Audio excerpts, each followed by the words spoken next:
Hello, everybody. So, this is for the moon lovers. We are here, sisters, to talk about what is going on with our beloved mama and how that's relating to our own rebirthing right now on the planet as matriarchs. And this doesn't discount the masculine whatsoever, but right now there is a really big focus on the birthing aspect women have. And so right now we're going to be focusing on that. And so this doesn't discount the masculine at all, but it does focus on the matriarch and also the return of the feminine Christ. And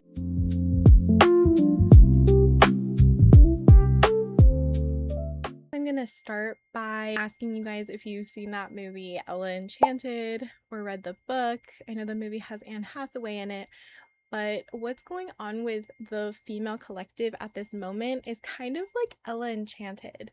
I'll read you guys the plot summary here because I have it pulled up. All right.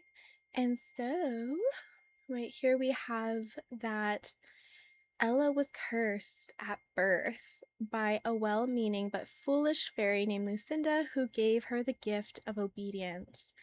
Ella is magically compelled to obey any direct order anyone gives her, no matter who says it or what it is. If someone tells her to do something, her body physically forces her to comply, even against her own will. She can fight it, but it causes her real pain and exhaustion to resist, and eventually she loses. This makes her dangerously vulnerable, since anyone, even a stranger, a bully, or an enemy, can control her just by phrasing a command. Much of the book is about her trying to hide the curse, resist harmful orders, and eventually find a way to break it. In the novel, she ultimately breaks the curse herself through an act of will and love, rather than needing someone else to save her, which was actually a meaningful and deliberate point in the book since it's about her reclaiming her own agency. And that is something that I feel like is deeply entwined with us in this moment. And it's all connecting back to the moon.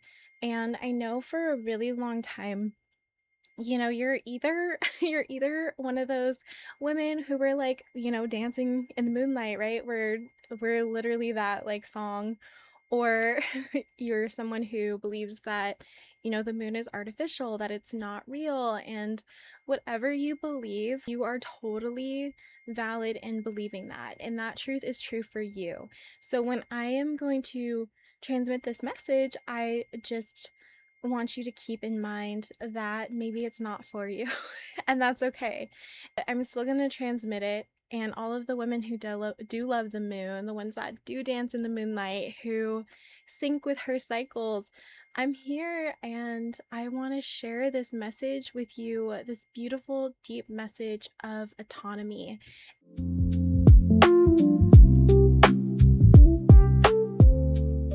Let's begin. Keeping in mind that story of Ella Enchanted, what we're going to be doing is keeping that in the back of our minds. Feeling like, maybe we were all Ella at some point in our lives. When we were born with autonomy, but maybe it wasn't always necessarily honored. And so we learned over time to be obedient. And so our voices were covered. We weren't able to use our speech in the way that we might have liked. What we're doing right now is reclaiming that. And this sort of ties in to some of the work that I was covering in the Mediterranean Sea. And so you can also go ahead and reference that video when it is posted. Okay, so we're going to go ahead and get started. So today we will actually be connecting into the energy of the moon as a legacy, and we are going to be covering the umbilicus, water on the moon, and the return of the feminine Christ. And so what I mean by moon as legacy, what we're going to be connecting into at this time is the genetic components that we carry that were actually left offline. And these are connected to the moon. they're gems. They allow us to essentially be the memory keepers. They allow us to take on the energy of the historian, that we are the history tellers, and we get to tell our own story about our legacy and our connection to, whether it be the moon or the sun or the earth. We are the historians because it is our body that carries the memory through our genetics, and some of these genes were left offline. And so as they come back online, as we restore the umbilical cord and as we heal the fontanelle, that we'll go into this more, but the sutures that are left on our skull as we heal these separations, we are connecting back into the energy of the moon and our genetic code connected to her. We're at we're at liftoff. That's what my guides are saying at the moment. We're like at liftoff. We're here. We're ready. So we just have to work on healing some of this Ella Enchanted stuff that kind of, was imposed on us at birth, and move forward and, end the galactic warfare that's actually happening within our bodies without us really being consciously aware of it. We need to be aware of the way that warfare still is occurring within the system, on a galactic level. And of course, like in our personal lives, like there are times where we feel we are at war with ourselves, we are at war with people around us. Right now, what I'm being called to do is call in the energy of obsidian and allow the obsidian to come in, and while we film this video, start to clear our field of any Metatronic reversals and attachments. And if you also would like that, claim that for yourself, right?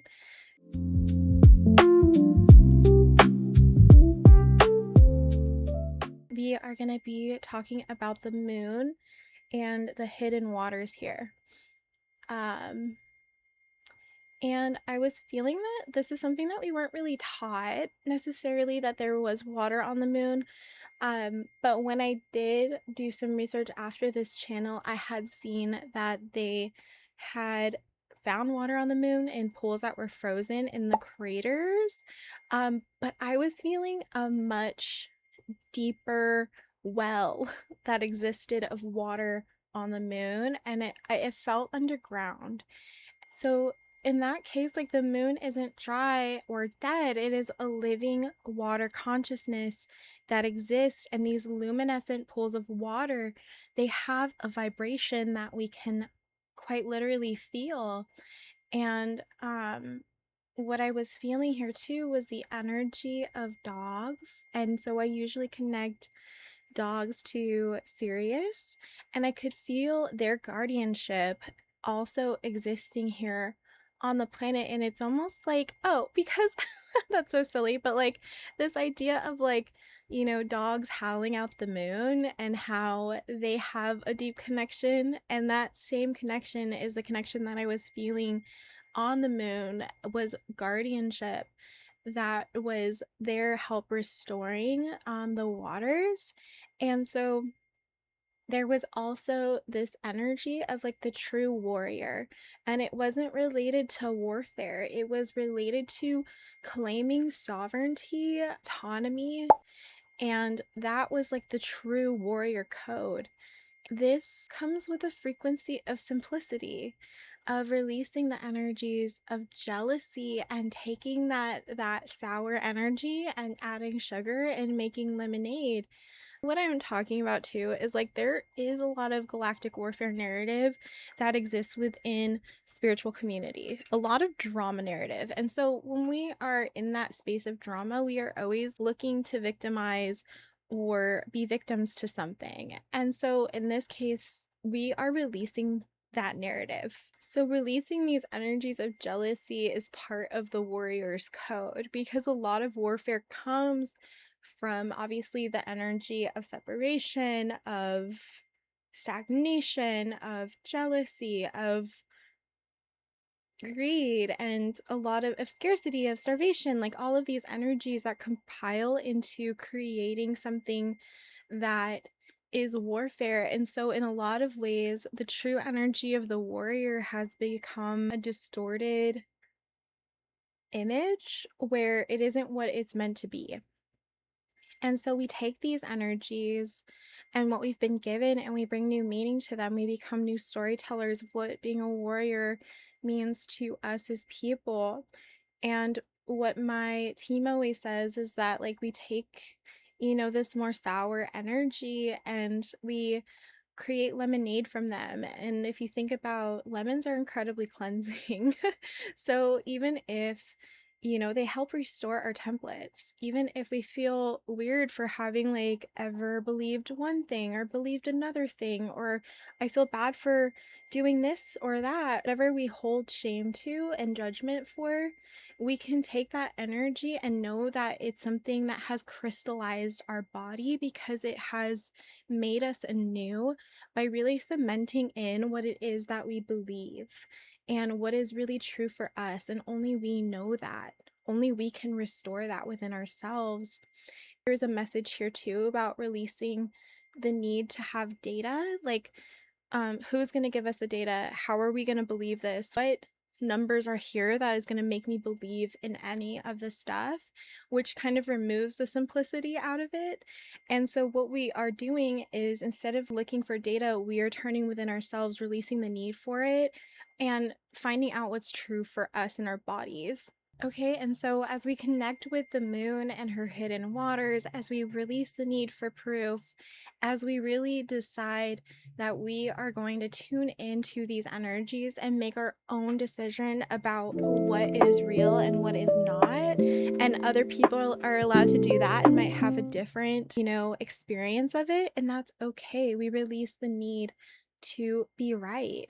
Like, you can believe what you want to. No one's telling you not to.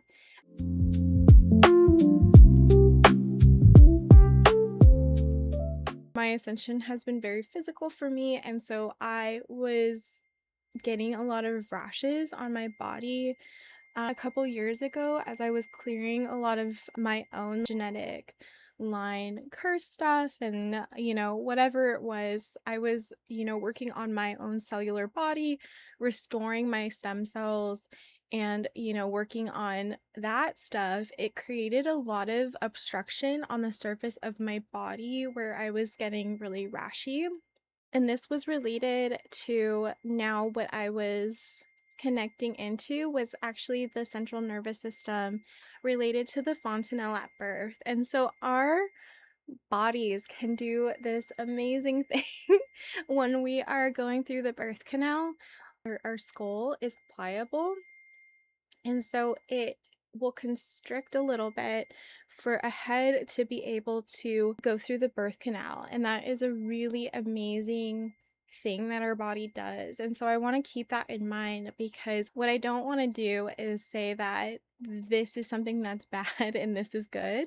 I want it to be something that's more neutral, where, like, yes, this happened, but as a result of this too, there are stories connected to the status quo with birthing from a woman's body. There is a status quo attached to this of nature versus science, of medical versus holistic. And so there's always going to be like one versus another with certain things. And that's the same thing with birth.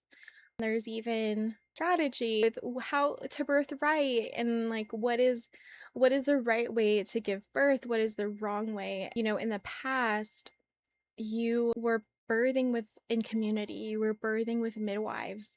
Later on, that changed, and they wanted to bring more men in the birthing space, where men were the ones that were birthing women, and women were lying down. They weren't allowed to move anymore.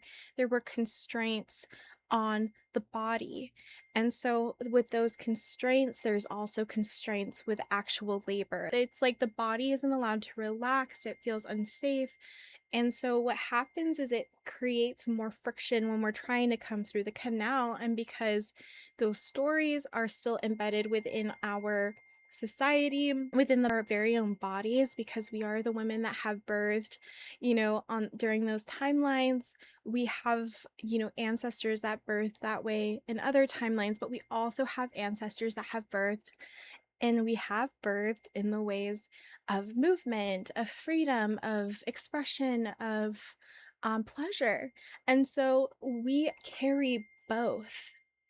And so there's this two-way street that's happening. And what we need to do now is merge them into one, right? And that's always going to be the process. So there's this and there's that. Okay, well, how do we make them one? How do we merge them into one?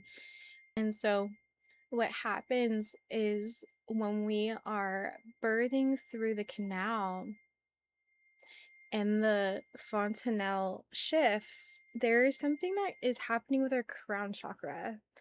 And there is a constriction that's happening. That constriction is what it creates fractures that are there when we're developing, and then to the time that we leave this world. And then from there, our umbilical cord is cut and we are separated from our mother. And so these are things that are metaphorical, because they're quite literal. Yes, we are separated from our mother, but we are under the veil of forgetfulness. So there's something that happens when our fontanelle constricts and the crown is separated, and then the separation that happens when we leave the womb.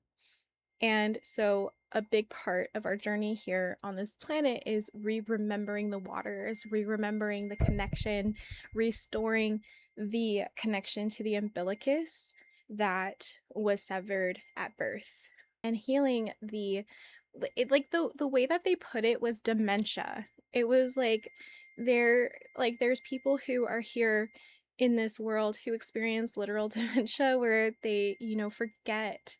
And we also are experiencing that. We have forgotten. And so that's connected to the separation and the sutures that exist on the fontanelle on our skull. And so we are working on clearing that. Because of this disconnection, we struggle to acclimate to our solar system, to the earth.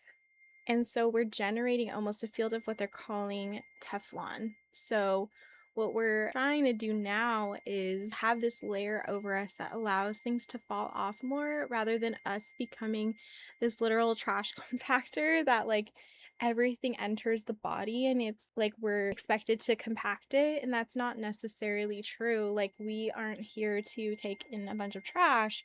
It's here that we're also, as we develop that Teflon, we're experiencing, just from environmental distress on its own, these daggers of our bodies aren't made for what is here on this planet. It's not made for that.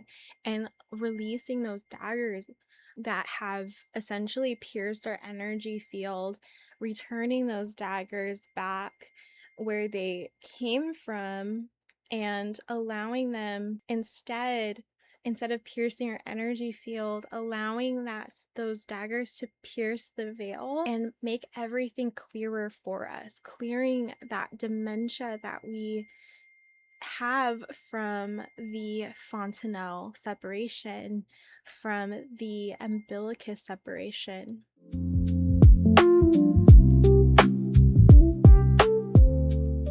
This is going to connect into the partial lunar eclipse that we're having. Yes, the next partial lunar eclipse will occur overnight on August 27th through 28th of 2026. And something that I was feeling very important here, which I'll go into more maybe later, is the umbra. And so during this partial lunar eclipse, only part of the moon is going to enter into the Earth's umbra. And the umbra is that darkest point. It's for me, it feels like the void, where nothing exists yet, where because we think about darkness as a society. Generally, we don't love the dark. We think of evil, we think of bad things, but the dark is also where we were held when we were in the womb. It is our point of conception. The darkness doesn't mean bad or evil. It's just, nothing. There's nothing there, and that's what the void essentially is. And so the moon will partially be entering into that, which is obviously a significant point. So we keep in mind those dates, that's happening, because there's a restoration that's happening there as the moon gets to enter into the shadowy aspect of the earth. And I am not an an astrologist. I literally have to look this stuff up to try and understand it. I just know that from the standpoint in which I am not an astrologist whatsoever, that this is what is coming through at this moment related to this partial eclipse. And when we think about the lunar eclipse from an astrological spiritual sense, not just astrological but also spiritual, we're thinking about things that are hidden from us, emotions, release of emotions, and almost a temporary dishevelment because we are being faced with the shadow.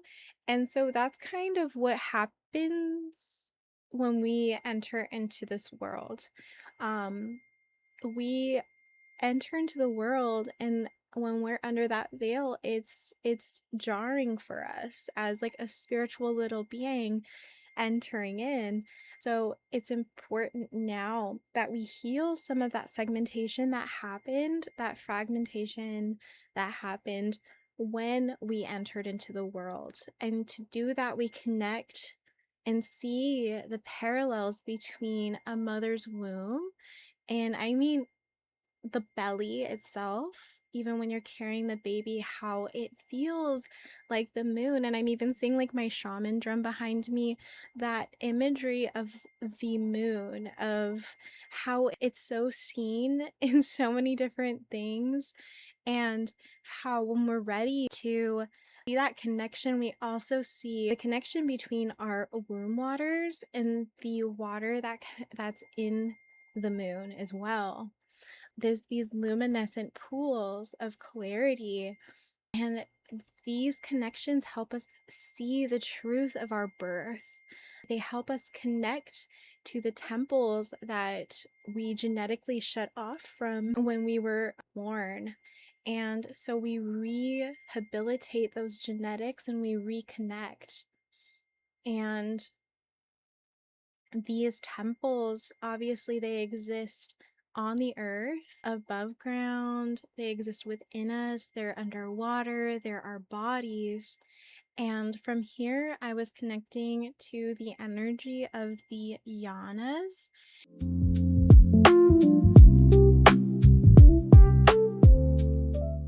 They were showing me a very beautiful distinction. And I think that if you're someone who has been in the world of Ashana Dean or someone like Lisa Renee, you would feel like this is very contradicting messaging, and I honor that. I see it. But they were showing me the connection between the Yana and Yana, which is a moon goddess, and it's spelt differently, but it's pronounced the exact same way. Like Yana would be Yana, and then Yana moon goddess would be Jana.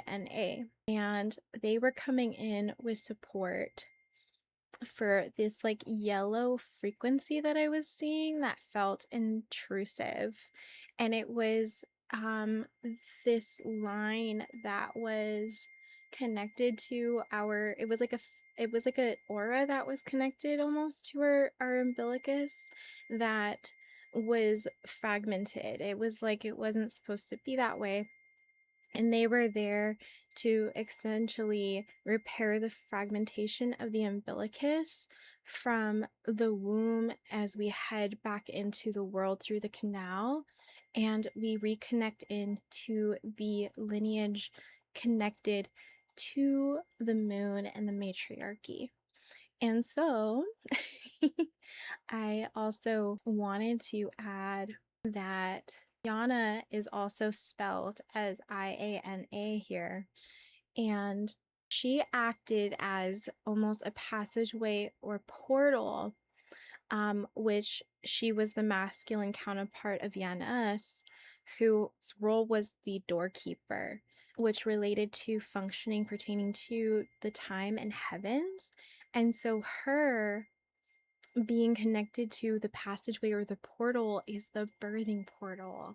And the Yana energy wanted to connect with that Yana energy and be like, hey, like, we're connected, we're here. And we're here to help repair the severing that has occurred from the womb to the birthing canal out into the world. As we were repairing the birth canal, we were also repairing the relationship between mother and child during the birthing process, because that was also something that I could see was severing at times, because the child was leaving the body, even like the energy of like sutures and the umbilical cord being cut, and the mother, if she dealt with more birthing trauma, if she was dealing with pain, there was a separation that was occurring, but that separation could never be permanent, because a mother's bond with her child is something that is integral to humanity. And so we're here to repair the relationship between mother and child as child enters into the world through the birthing canal. This reparation of mother and child also realigns mother and child with the integrity of the bloodlines and releases the degradation of the crown, and it also heals the astral body related to the umbilicus. And so we are going to go more into the information related to the umbilicus.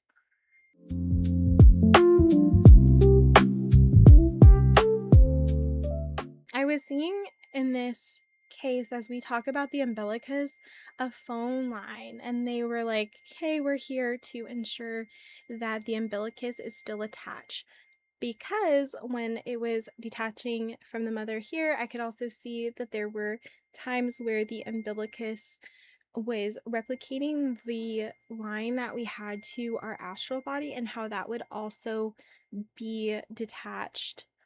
um so when we have out of body experiences, we can fragment more in that way. And we do have an out of body experience, we want to ensure that umbilicus is attached and strong and connected to the mother. That way, um, our soul always returns to us, that we are always returned to ourselves as whole. And so repairing the pathway from the umbilicus to the astral body was what the work that we did, restoring that and letting go of the literal and metaphorical trenches that we go through as we enter into the earth, as we leave our bodies into the astral realm.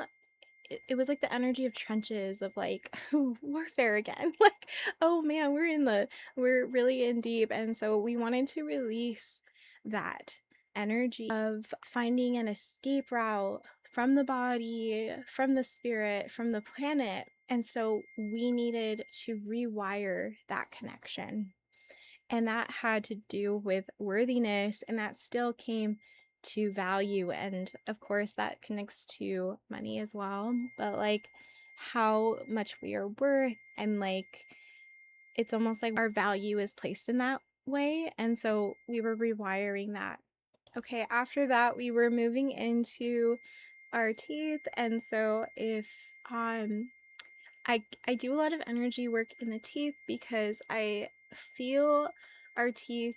So the teeth is something that's really interesting, because in Chinese medicine, we know that the teeth are connected to meridian points in our body, and spiritually it's the same way. And so here we bring our attention to the teeth, and the different aspects that are here, that are connecting to the fountain of youth, of this energy that moves through the teeth. It acts as a way to show us, like a navigation system to the body, to show us where certain aspects of the shadow of like the fallen matrices, like different lushing systems that are connected to our body, but it also can show us where the fountain of youth is within our body. And so as we release the ties that bind us to this artificial matrix of unworthiness, of feeling unfulfilled, we start to restore our meridian system, and our teeth can also help support in the restoration process. In fact, when our teeth show us to the points of our meridian system that are a little bit louder, like for me, it feels like buzzing in the teeth. When they connect to those things, we are showing where our vitality is being sapped. And so when we pay attention to those aspects, we are restoring the vitality to our bodies, to our meridians. Okay, so as we set the intention to release this artificial matrix of unworthiness, the doors open to the return of the feminine Christ.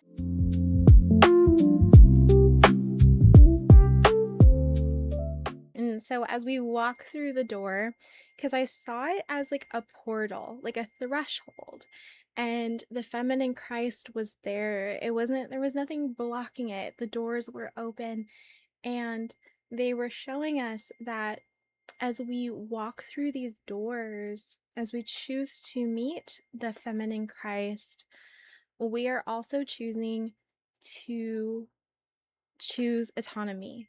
We are choosing simplicity as we release this idea that humanity is stalled, that it's not going anywhere, that things are going downhill, that we've lost hope, basically. We have to release this idea, and together we walk through the door as a humanity. But it takes each one of us making that choice to choose autonomy. And so during that healing and that meditation, we went through this process of I choose autonomy. I choose to honor the Christed feminine bloodline. I choose awareness. I choose saturation. I choose love of life. I choose pleasure. All of these things that we get to choose instead of separation. And here we witness through this door the primordial gene pool, and there are multiple, right? There's multiple gene pools for us to access, and we get to fill the body with these pools of water. And so if you can imagine your genetics, we are connecting back into those waters and allowing them to restore our body.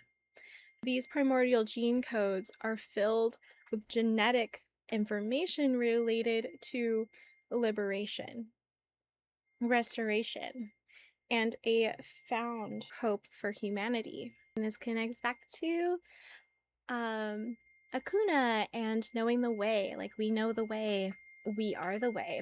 And then we know this through our own genetic recoding. This is still part of that mission of, like, they were calling it Restoration Proclamation, where we were proclaiming the restoration that was happening within our genetic pool. And so, yeah, and I was seeing sisters and brothers, and they were dancing under the sun. They were dancing under the light of the sun, dancing under the light of the moon, and flames. They were like flames to one another, shining bright with light and honoring the radiance within each other. Especially, there is so much that needs to be witnessed within this restoration of the masculine and the feminine. And that's why I chose to put in seeing us all dancing together with this flame, because the restoration of the matriarchy cannot happen without the masculine. And so I see all of these parts combined, and all of us are steering. We're steering our own car. We're the ones making the choices.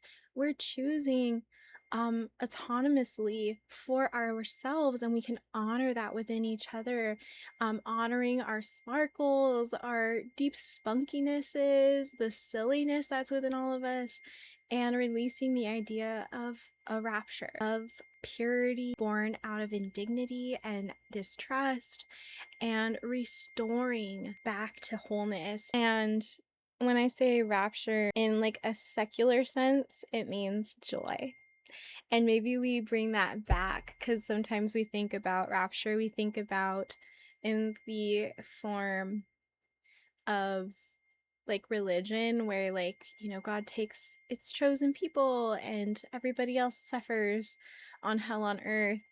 And if you don't want to suffer in that way, then you better like conform and stuff. And that's exactly what we're trying to heal, of this idea that of like Ella Enchanted, and like having to do everything that is told to us, even though we need to shine a light out into the world and be able to use our voice and to speak freely, and to, be able to shine as bright as the sun or the moon. And that is pure. That's purity right there. Um, so when we release this idea of an artificial rapture, of we're releasing distrust, and for me, this feels like purity in a way that's not dignified. It's it's fake, because we are truly pure and innocent no matter what. Like, as beings, we are. As humans, we are. And I choose to see that within all of us.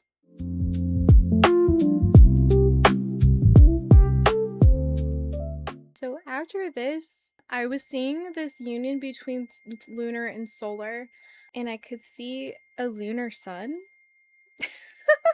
I don't know how to explain that. I don't know exactly what this meant, but it was like I could feel a solar rush coming from both the sun and the moon entwined as one.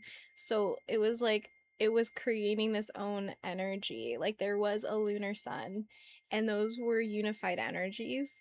And that solar power, what it did was it combined the energy of the unseen and then the seen, and it really allowed us to see the idea of things, like this idea that we have playing, that things are stacked against us.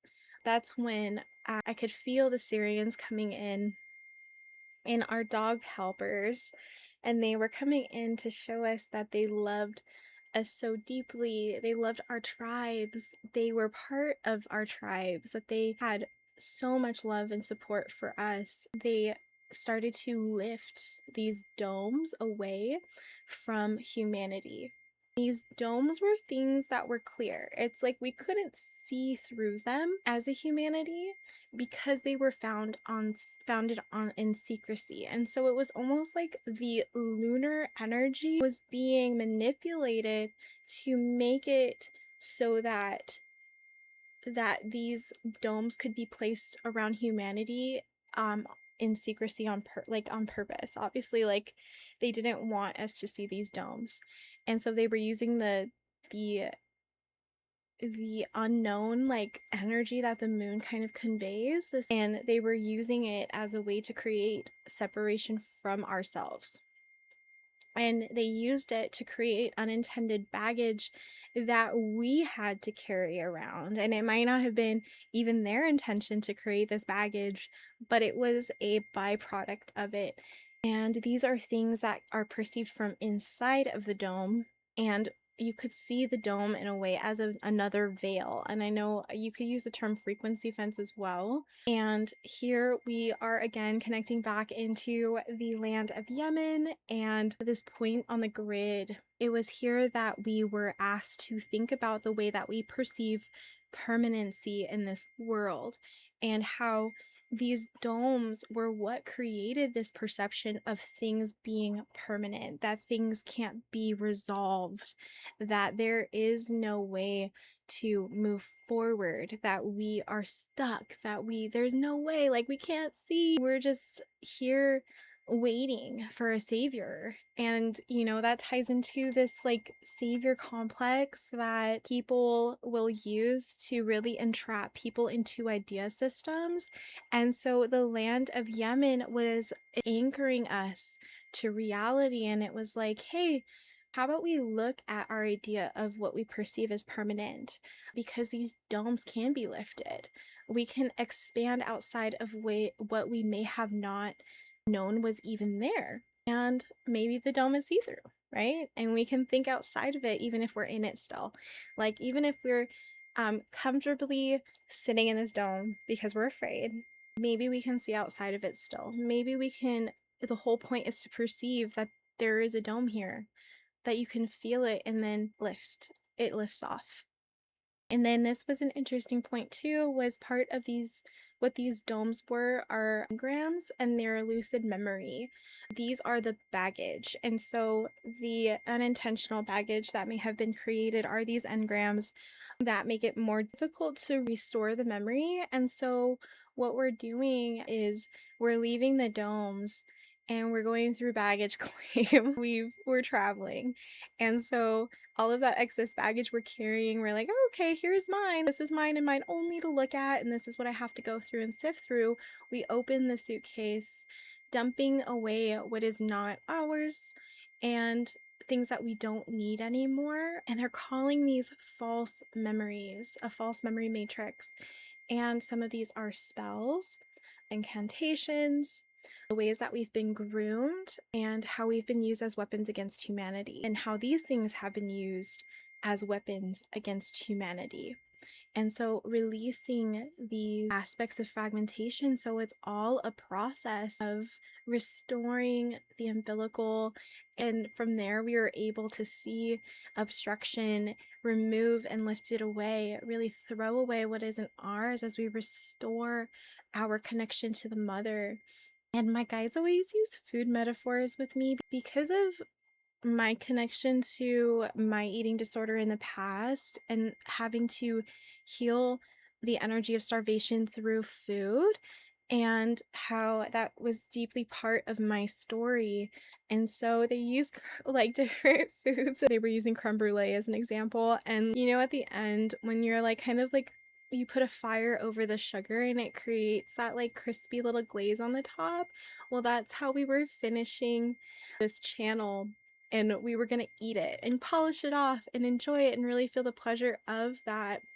And that glazing that really put that finishing touch on it was coming back to the mother, back to her decadence, her sweetness, her richness, being rooted in pleasure and fun, play, fantasy, creation, knowing that she has enough space for all of us, that she loves us to our core. And from here, when we were connecting back to mother, when we were basking in her sweetness, we were working on healing the fontanelle, the split. And it was nature's way of allowing us to enter into the world, but that line there needs to heal still. It still needs to heal. And they were calling this the break. They were healing this break. It was happening in the ninth dimension.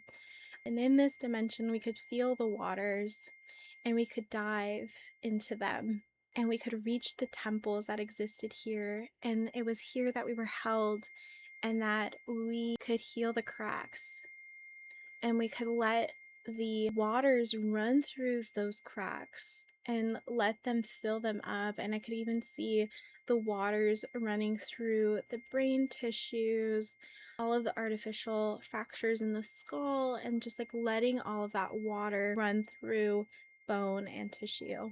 And this helped us to close out, reconnect with the mother. We restored the umbilicus here to the mother, knowing that here we are always fed, always held, always nourished by her, that she has enough. And she brought me back to the mantra. I did a video about Rama as a mantra and restoring Ma.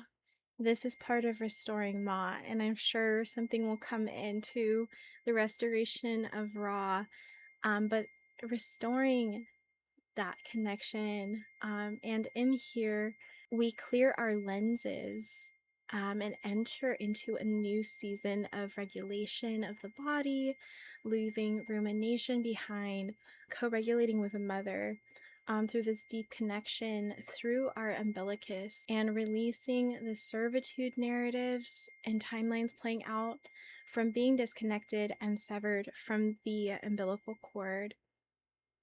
And she was showing me that all of this restoration work that we're doing, the door was here in our heart, the heart of all of us.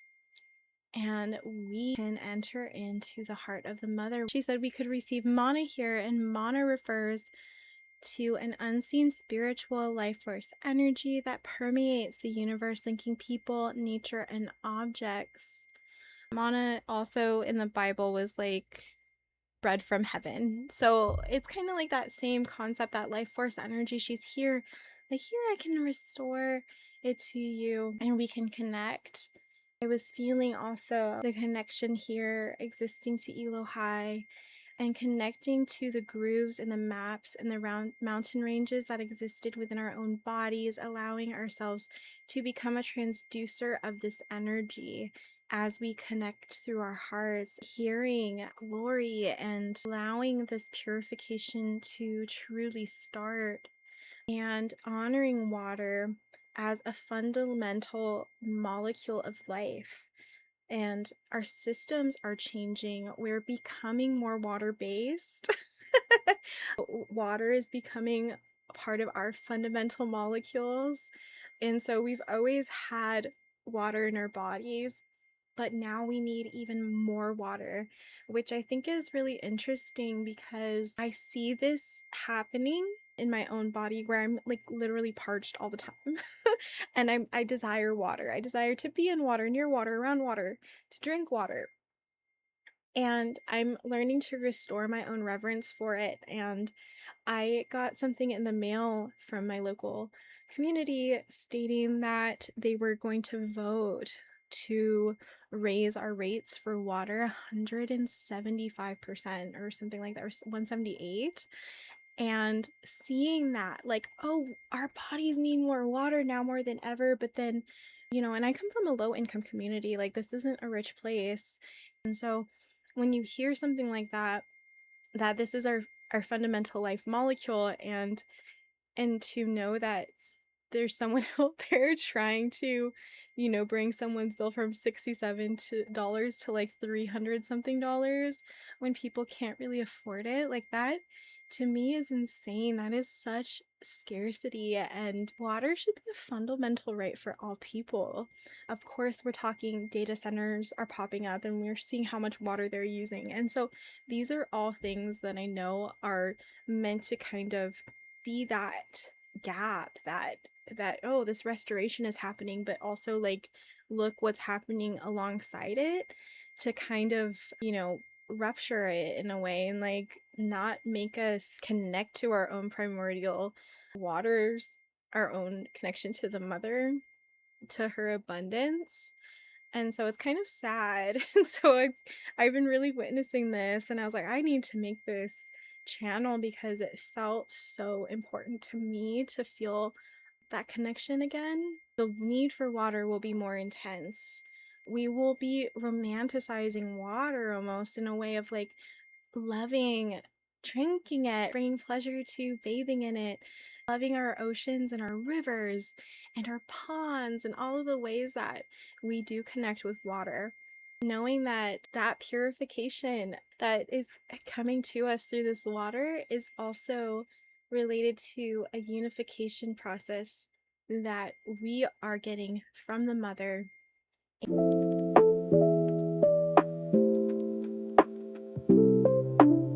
Thank you so much for hanging in there with me, talking about this with me.